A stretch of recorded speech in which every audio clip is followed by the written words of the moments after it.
So you've been listening in to that press conference out of New Orleans with the mayor speaking out, talking to residents who are maybe displaced from their homes, who don't have power. They are finding temporary shelter for a lot of those residents. FEMA coming in, so they really have outlined now taking reporter questions. We'll go back to that in a moment, but want to take you out to some of these live aerials out of New York. You can see as they're kind of just heading over the area here, they're surveying some of the damage, and that's been the main story of the day, just taking a look at damage, trying to figure out what needs to happen next. Well, we know that Pennsylvania was hit really hard. Downingtown, Pennsylvania also hit very hard. That's where we're going to find Fox 29's Hank Flynn. Hank, what are you seeing out there on the ground right now?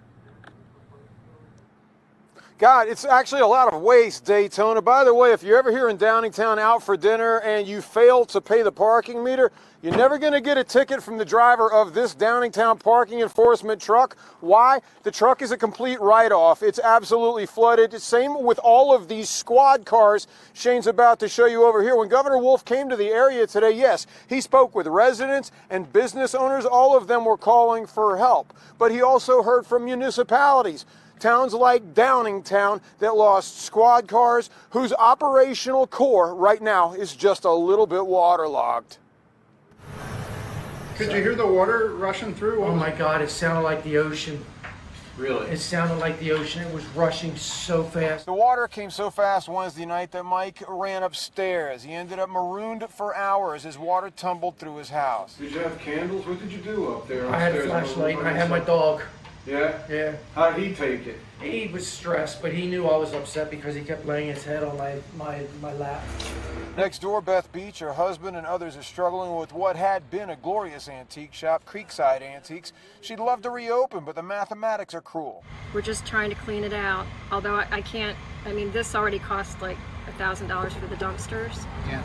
And Service Pro would charge probably $50,000 to clean the mud out of there and get it back up without it being a hazard. So we can't afford that. Town operations were soaking wet as well. Borough Hall, the basement, completely flooded. This is wild. Same with town assets. Now, 6 vehicles at least in the back of this parking lot are all write-offs, 5 of them squad cars, and we're still counting. There's a couple of trucks that are still getting dried out. We are still counting. One city official told me backhoes, dump trucks, the city's machine shop are all finished. He's estimating a $6 million loss just for Downingtown. So the question is, how can we build on this and say, let's not forget this? The governor told me there's money for essential services provided a damage threshold is met, but there are other programs. There's an intra-state mutual aid compact that if there are other law enforcement agencies that have vehicles that they can loan, we work as kind of the broker agency to make those deals to be able to kind of fill that gap for you during that time. Same thing with municipal equipment, heavy equipment, those types of things.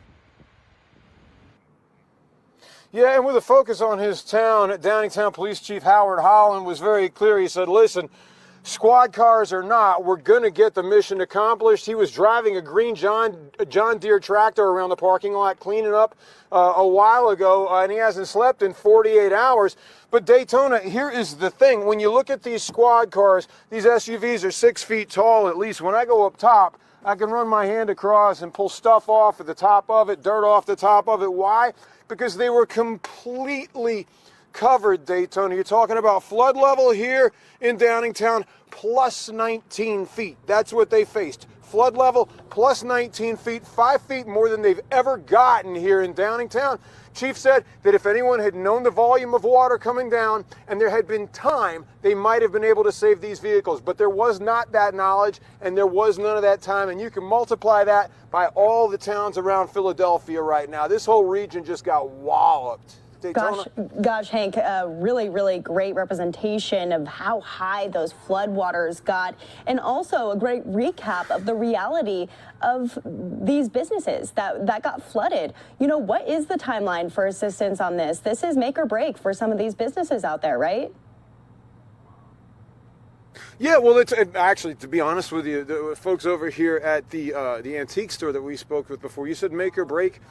It's actually looking more like break. She talked to me about the $1,000 that she had to lay out just to get dumpsters in, plus the $50,000 that one of these companies was going to charge in order to clean out the whole antique store. Meanwhile, they're not even insurable because they're in a floodplain. So no, it's going to be break for them more than likely, Daytona. Yeah, and already in the middle of a pandemic just gets worse and worse for so many of these people. Anything else to be noting going into the evening hours here? I mean, we've been going out to Louisiana, we've checked in on New York City. You know, as far as just power outages and a way of life, how are things out there in Downingtown? I will tell you this. It's another, I mean, and we always wind up going with this line, but I see it firsthand, Daytona. It's a high testament to the human spirit out here. They were short gear. They were short personnel. They were even short of boats in Downingtown. Even so, there were emergency responders making countless waterborne rescues out here, people getting pulled out of windows. The flooding out here was extraordinary. Only one person, tragically, but one person died. When you think about it, there could have been hundreds dead out here when you consider the volume and the way that flood just swept down south. It's actually a minor miracle, Daytona. Yeah, and it's definitely something that you hope, you know, you saw the governor surveying everything, speaking to people, residents in the area. You just hope that they don't forget about what these people are going through in smaller towns. So thank you so much. Fox 29's Hank Flynn reporting live for us, always giving us a really great idea of what is actually happening to the people, the humans in this story here. Thanks, Hank.